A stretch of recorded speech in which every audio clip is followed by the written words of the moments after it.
Until recently, Mullah Tua and his men were launching attacks against ISAF and Afghan troops from a district on the outskirts of Kandahar.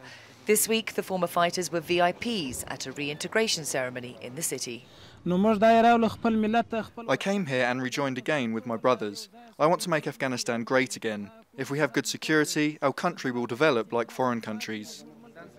ISAF say they're seeing more and more insurgents joining the Afghan peace process, with events like this becoming increasingly common. We've got 50-odd groups representing plus of 2,000 people who are fairly solidly in negotiation with the government across the country. This is really taken on a life of its own over the past 6 weeks or so. The Afghan Peace and Reconciliation Programme, which began last June, aims to get communities and local government to reach out to fighters to try to solve their grievances and encourage them to rejoin society.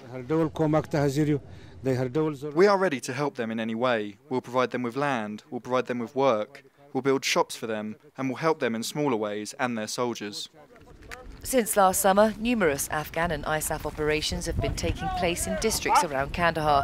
The Taliban have been pushed out of areas where they once had a comfortable hold. There's been a lot of sophisticated fighting around Kandahar, and we feel that some really solid security gains have been made in the districts around Kandahar city and the Kandahar city itself.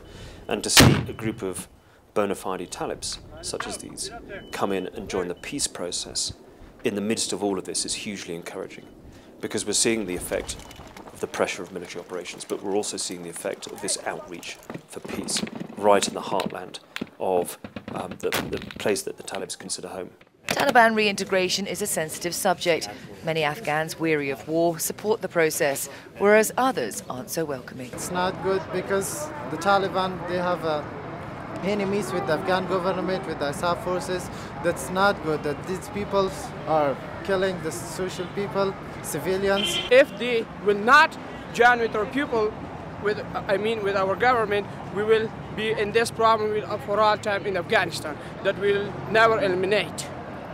When people talk about Taliban reintegration, there's a common misperception that the Taliban just turn up and lay down their arms. But in reality, the programme actually requires them to hand over just their bigger weapons, as it acknowledges that when the Taliban return home, they may have to defend themselves. We'll provide them with good security and we'll protect them from the enemy. We'll protect them in the light of the law. Inshallah, we're here to service them. Shaking hands with their former foes is the first stage. Next, they'll be given help to find jobs and return to a normal life. Mel Breen in Afghanistan for the NATO Channel.